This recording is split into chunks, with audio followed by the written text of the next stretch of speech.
What happened to the Rockets in Game 6? Is the three-point shot really as valuable as we think? Can the Warriors and Cavs be beaten in the conference finals? The only question left is, say it with me, you win.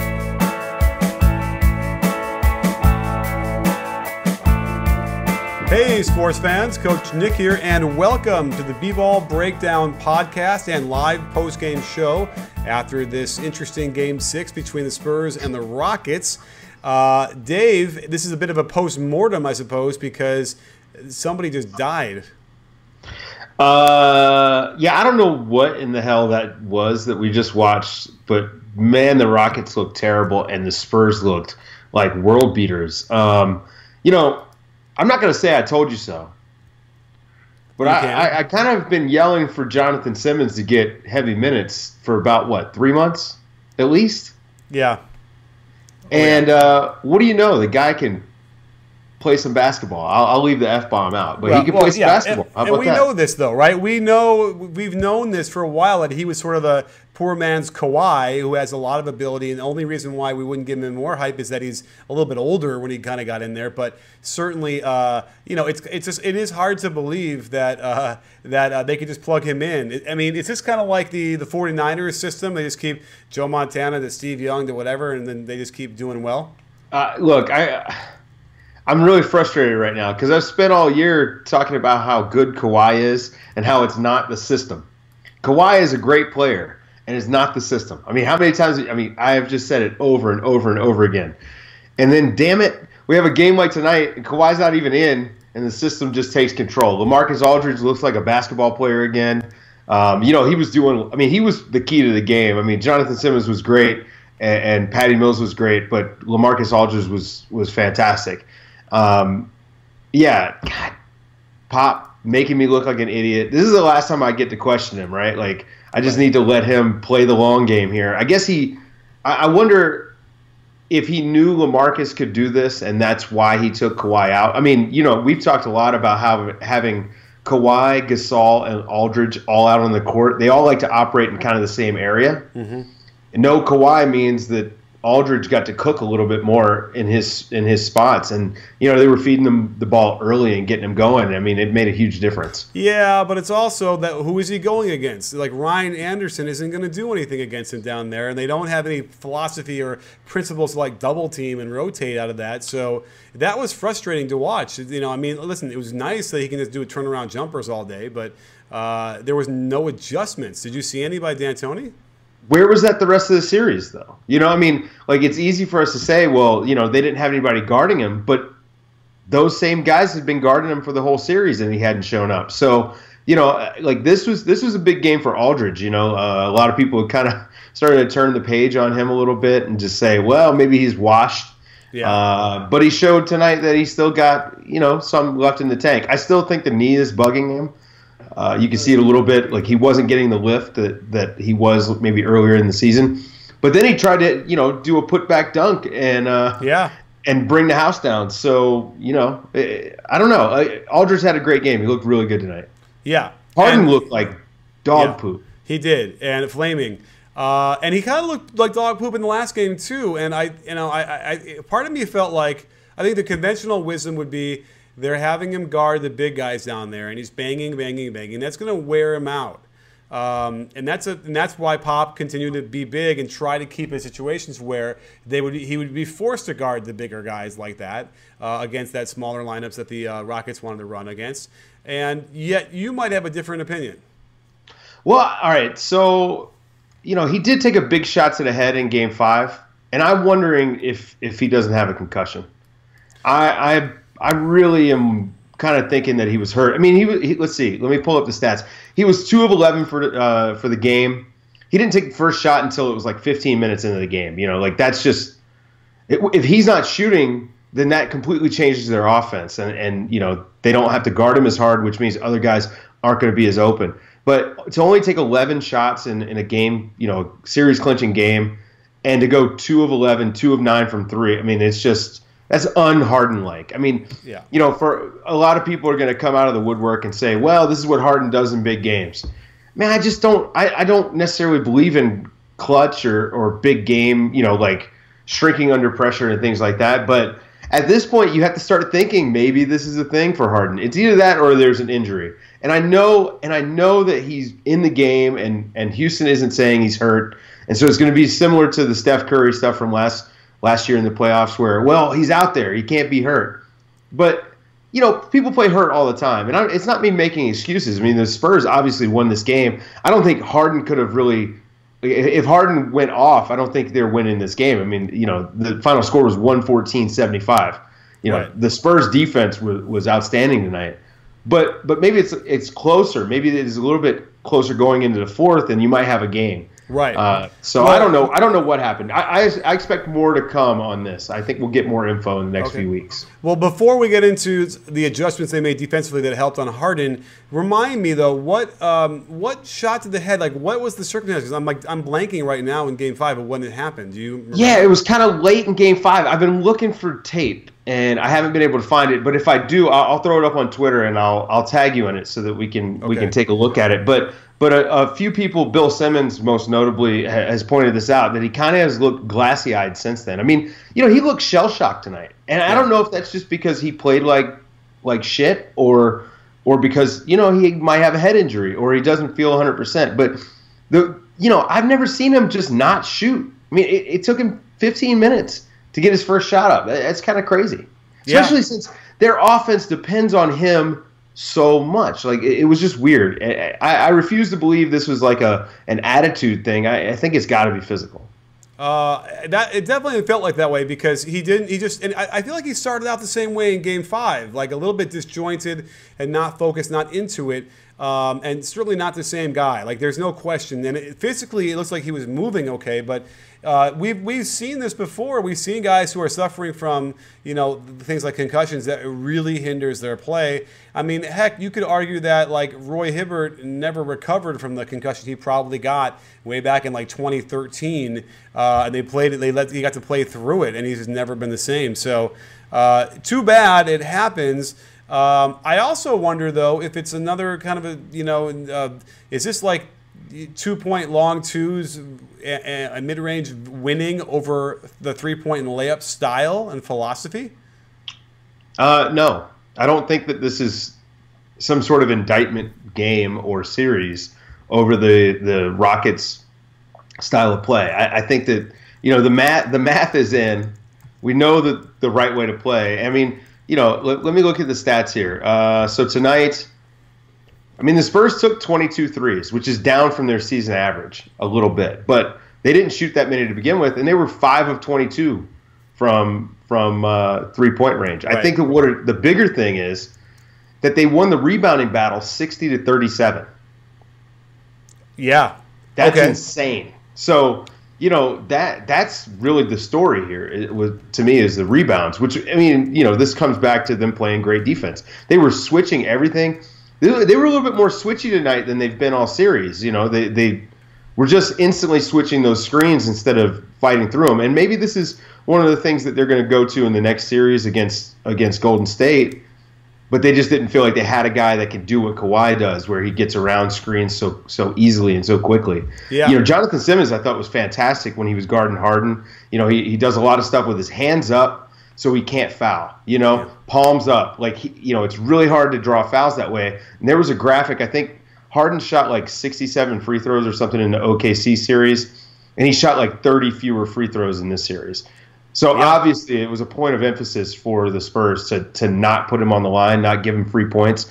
And I think that that's a key for him to get going. I think that sometimes, with all these tough shots he's taking, a lot of step back threes with a hand in the face, he's trying to draw fouls.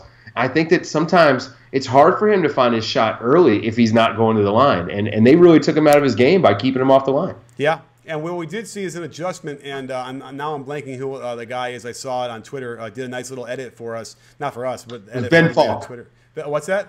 Ben Falk. Ben Falk did a great one where he was showing the adjustment they were doing in the pick and roll defense, which they had been trying to hedge high. And when I did a video on how the Rockets just lit them up in game 1, they were hedging high, and there was no way they can get to the pop like when Ariza or Anderson would pop after the screen.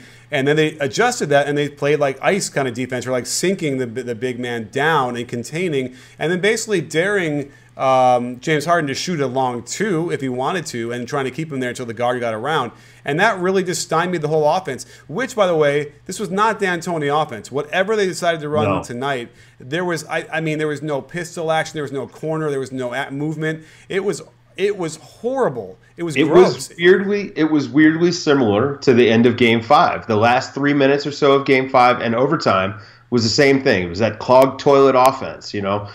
Dribble the clock down. I mean, how many times tonight were they taking a shot with like 4 seconds left on the clock? You know, and that's very un-D'Antoni. Like, there were no early screens. It was weird. There was a lot of weird stuff happening. And you know, the Spurs were smart. They were actually daring.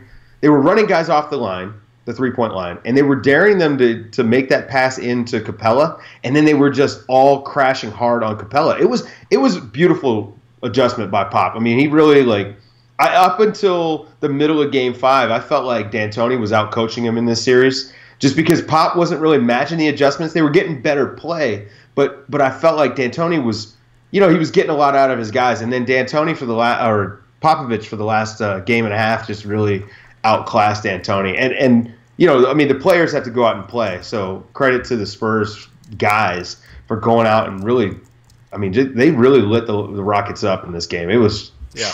And speaking of lighting things up in the kitchen, it's a great time to tell you about all the great food that can be delivered right to your door from our friends over at Blue Apron. They're like the Boston Celtics of fresh ingredient and recipe delivery services. Number 1. Just like a good NBA team, you need chemistry, and that's what cooking is, both with the preparation of their fresh, high-quality ingredients and by bringing your family together to cook. I just prepared Parmesan-crusted chicken, and it had me using oh-so-tasty fromage blanc. That's right, I'm speaking French. And these meals cost less than $10 per person, delivered right to your door with the exact amount of food pre-measured for you, and you'll never see a repeat recipe for a whole year. Head over to blueapron.com/CoachNick, and you'll get your first 3 meals absolutely free. Even the shipping is free.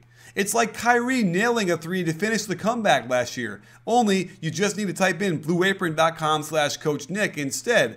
Much less pressure here, sports fans. So check out our friends over at Blue Apron today and begin a life of culinary fulfillment. Wait, did I leave the oven on? While I'm sitting there watching this, I'm starting to have these visions of, you know what, like maybe this is like take a 3 for the sake of taking a 3 for volume is not the way to go. Like maybe after this series, I started to think that, like, you know, you have to still have the principles of like a good shot, because how many, what's the percentage of 3-point shots that they take do you think that are not really good shots? What would you say? I don't know, but it's at least 10%. I mean, and that's a lot. You know, if you're shooting 45 threes a game, it's at least 10% that are not good looks. Yeah, but it could be a quarter of them. No, I mean, like I think it's closer to like 20, because, you know, the ones that are like just dribble into a 3 when the defense is set, or you're getting a pass from the top to the wing when there's no movement and rotation, no forcing of anything to get open. And so it's like they're just, and those are the shots I'm sure they're encouraged to take. They're just like, I'm just going to take the shot because this is our focus, and it'll be the better shot we can get than anything else. And I think that, you know, what you see with the Spurs is they're much more judicious with their shots. All right, Daily. And as a result, they make a very high percentage of them normally. I mean, not tonight as much, but right, what do they shoot from 3? Yeah, they led the league in 3-point percentage this year. Right. Because they only shoot open looks. And you know, that's the thing that you and I have talked about. If you get 50 open looks, you should take 50 threes. But the Rockets so often, and mostly Harden, really, he's the main guy who takes these really hard looks. And that's why his 3-point percentage. But his 3-point percentage was a little muddled, because like at 34%, about half of his attempts are these step backs, these, you know, coming hard off a screen and trying to draw a foul, and so they're not great threes that he's taking. Yeah, but Ariza takes some bad threes. I would even say Lou takes some bad threes, and he hits them sometimes. But like, there's some culprits out there that you're like, You know, the guy that takes the probably the best threes, I would imagine, would be Anderson. And even he was really kind of floppy all over the place with his landings on a lot of shots, and it was weird to get some of those to go in. But yeah, just sort of, I don't know. He was 0 of 6 tonight. He actually did not get tickets to this game. He did not.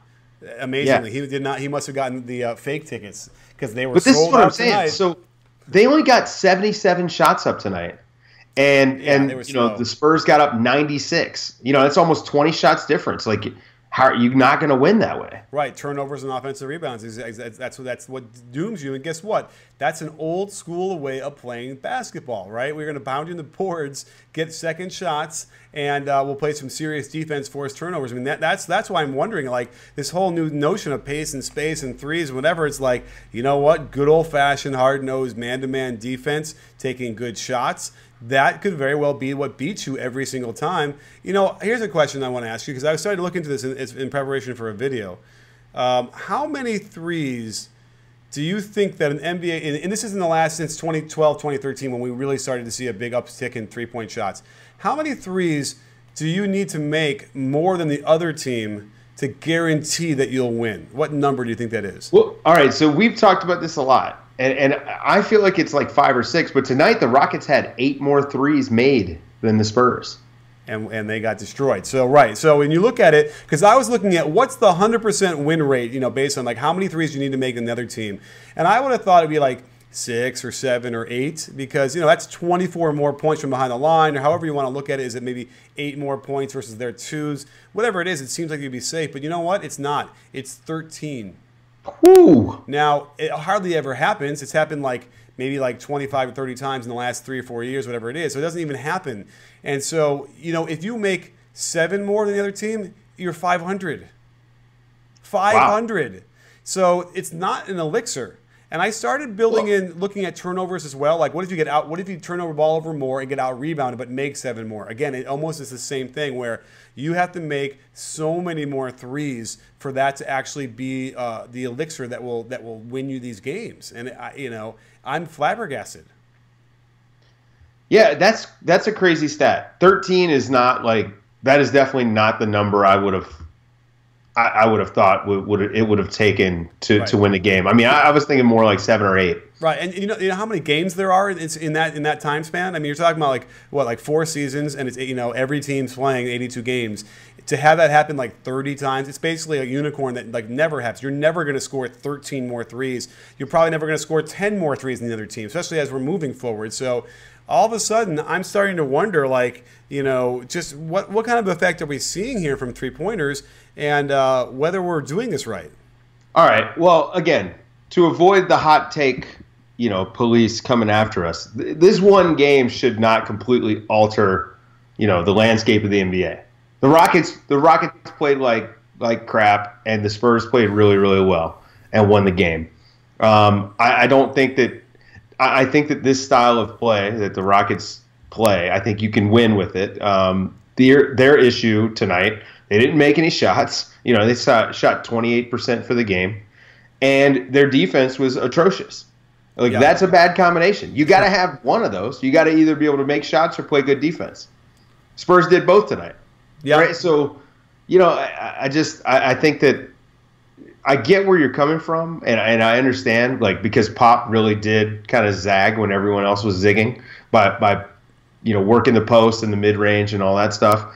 And that's smart, right? Like, he's looking for the market inefficiencies. Yeah. But at the same time, I think that the overwhelming evidence would suggest that, you know, shooting more threes, albeit they should be good looks, equals, you know, that's a winning formula. Yeah, and I just got a tweet shared to me from Rod over on Twitter at the screenshot of the advanced stats, and basically the points in the paint discrepancy was 62 to 18, which is insane. Like, I mean, I don't think you're going to see that discrepancy anywhere else in a long time. So, well, this is where they really missed Nene. You know, not just on the defensive end, but on the offensive end. Nene was owning that Aldridge matchup and had been fantastic in the playoffs as a whole. And with him going out, they just didn't have the option. Like, Capella is nice in the pick and roll, but that's it. Like, that is his game. Right.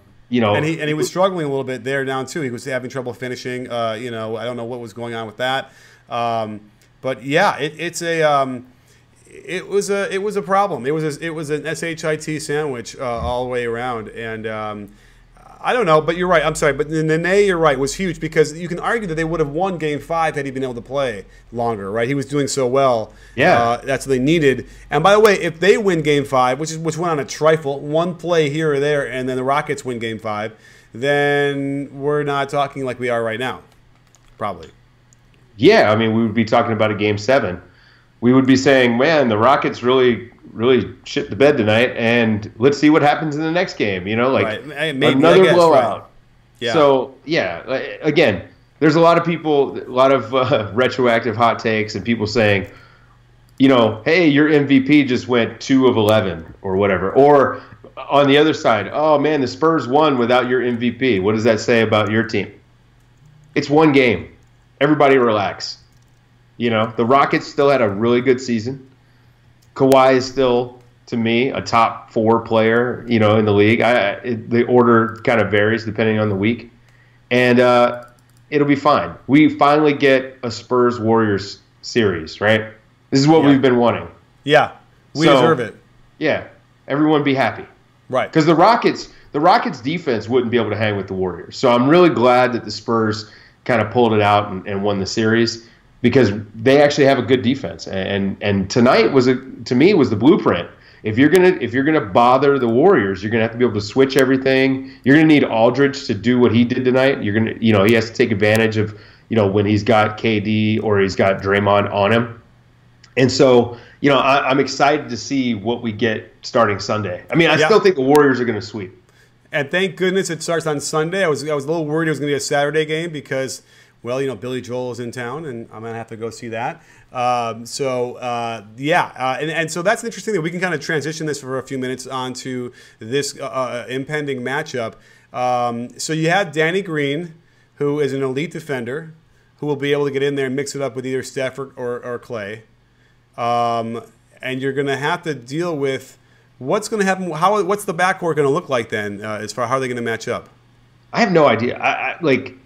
I'm assuming this is assuming Kawhi's going to be healthy. I'm assuming he'll be fine. I mean, healthy, quote unquote. You know, recovering from an ankle sprain in 4 days is not like a real thing. So, but Kawhi will be out there, and I'm assuming he'll start on Durant. That would be my assumption. And then you've got Patty Mills and Danny Green on Clay and Steph. Yeah. Like the matchup is going to be interesting. And then where they really have the advantage is with Powell and Aldridge, you know, because Zaza is going to have to guard one of those guys.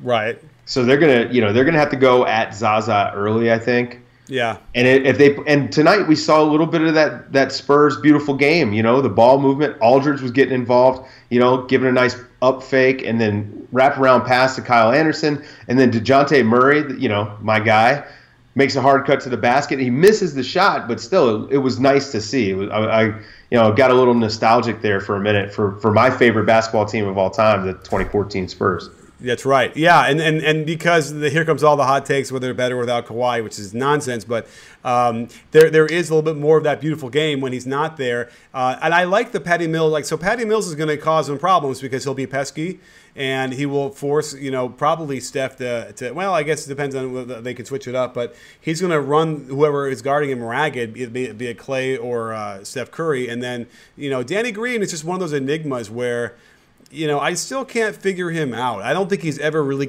has he found his three-point stroke, like, over the last whatever? I think he shot well this year. Am I crazy when I say that? He shot well, right, ultimately? I think he was okay. I'm calling it up right now. I could pull it up, yep. For the season, he was 38%, yeah. You know, so that's okay, but, like, you would expect him to get, you know, in the 41, 42. Sure. Because, remember, most of his shots are open, really open. Or transition, right? And he hits a lot of shoots a lot of threes in transition. Right. So, and those are typically wide open. Yeah, and so, you know, he just hasn't, you know, maybe he has a concussion from years ago that he never recovered from. I don't know. But something has been off with him. I mean, listen, I don't like his mechanics anyway, so I'm not surprised he might go through huge stretches where he just, like, up and down. But it's the playoffs. It's the playoffs. And playoff Danny Green is right up there with Michael Jordan. as scary players. Like, you don't want to see playoff Danny Green shooting threes, especially. So I think his shooting problems are kind of confidence based. Yeah. You know, I think it's very much like when he gets going, he's sort of a front runner, so to speak. So when he gets going, he really starts hitting threes. And just so everyone in the comments section knows, I mean, that's obviously a joke. I just think, you know, when playoff Danny Green gets going, he really does get going in general, right? Like, so he's a streaky shooter, but it's very confidence based. I don't think it's much to do with his form because it doesn't vary that much. Like, I've never seen, when he's going through cold stretches, I can't point out anything that he's doing that's wrong or that's bad.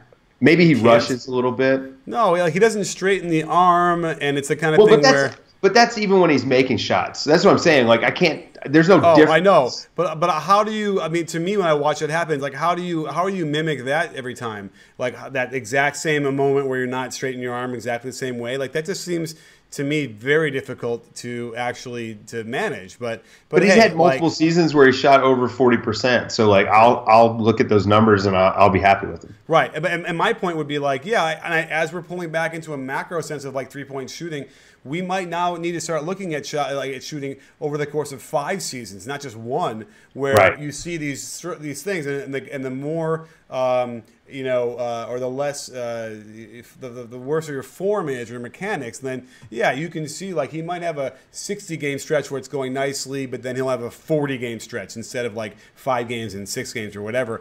I don't know. So I'm just thinking that, and that, you know, I'm kind of just, you know, this is my mind's eye thinking about some stuff, but, like, I don't know. We might have to start looking at that. I mean, the whole 3-point thing is going to have to be an interesting thing because how about this?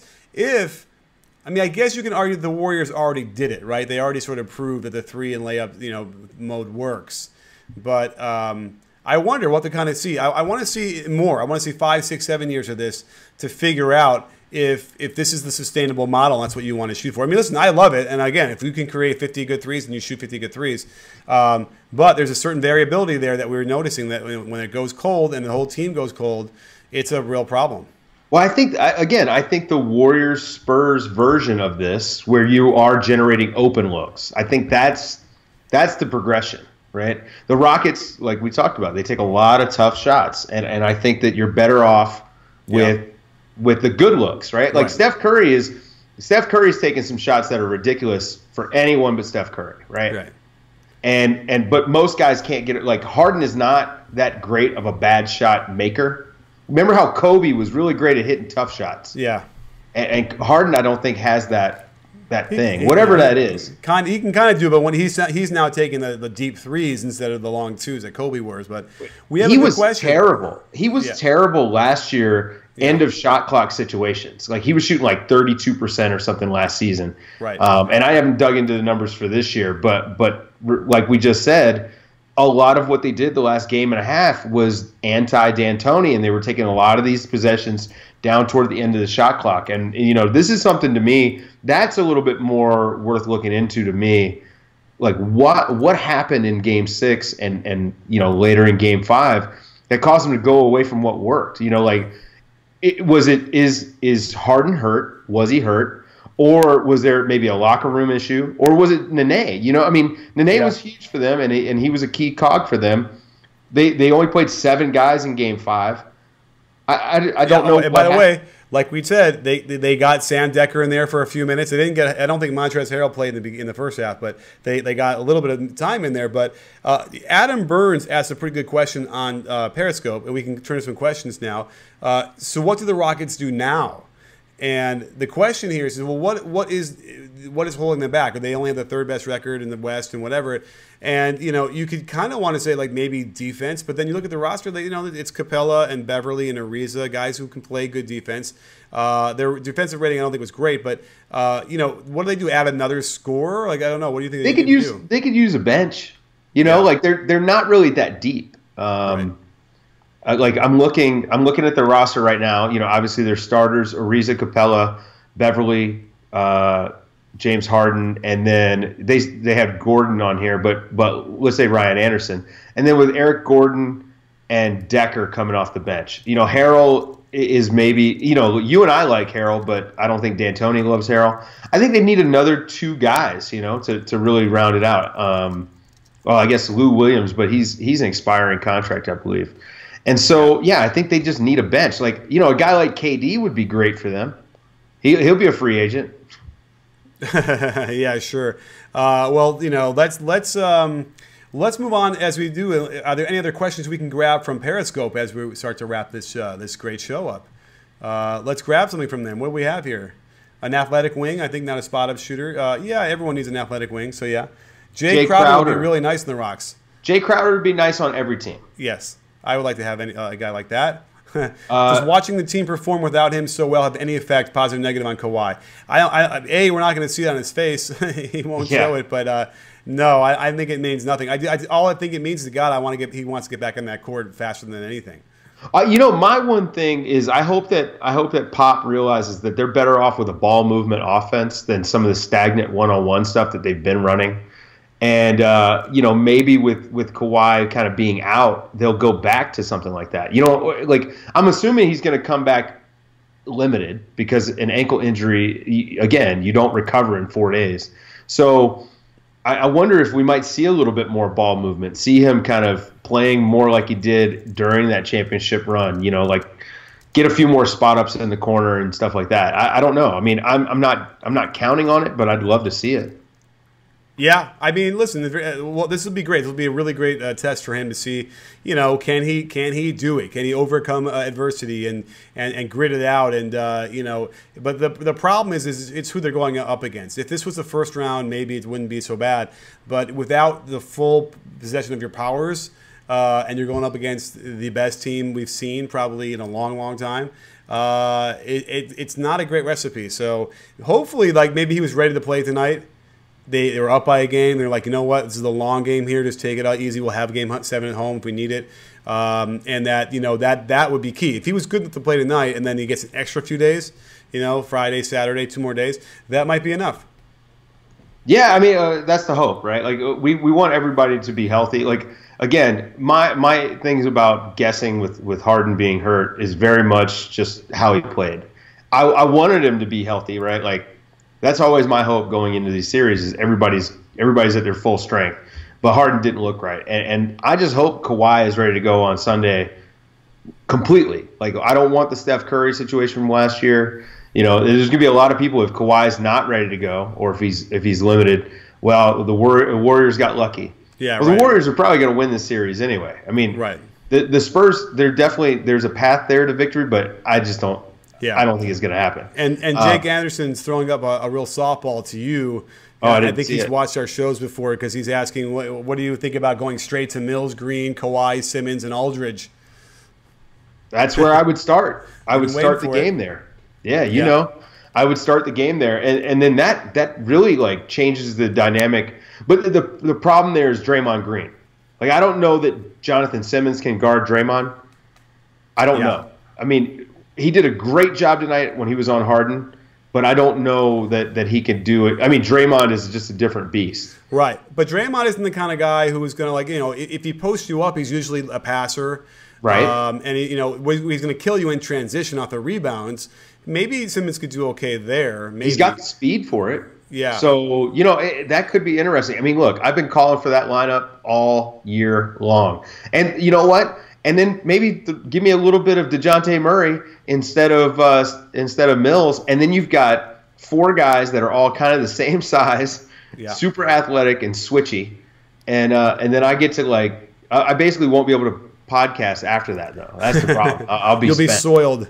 Yeah, I'll be spent because that's like my dream come true. I mean, you know, just put Dedmon in there instead of Aldridge, and done. Absolutely.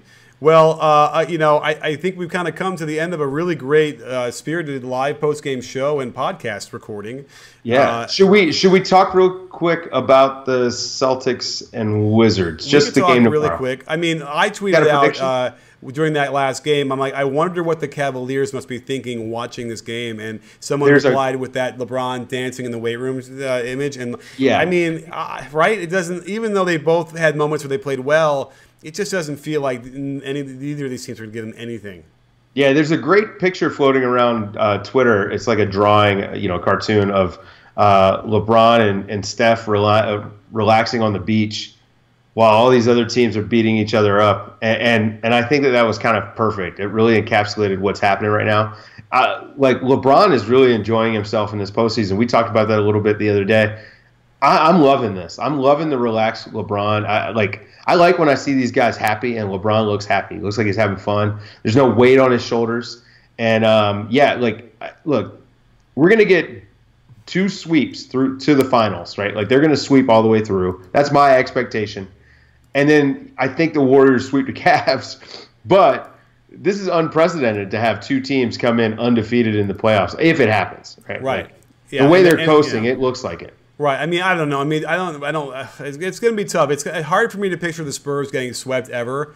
So that's an interesting question. But yeah, I mean, there's no question that we are moving toward a clash, a rematch, a rubber match, whatever you want to call it. And I'm looking so forward to that. I mean, that's what we've been waiting for. And let's just hope that everyone comes in there, that they're healthy, right? And that they can get it on, and we'll see what happens. Even though I know you think it's not going to last long anyway if the Cavs and the Warriors meet, you can never bet against LeBron completely. It's true. It's true. Like, we may get that like LeBron game where he goes for like 40 and a triple double, and that might happen. But I just think the Warriors are just such a juggernaut. So all right, so back to the Celtics Wizards. Who you got tomorrow? Okay. You think the Celtics close it out?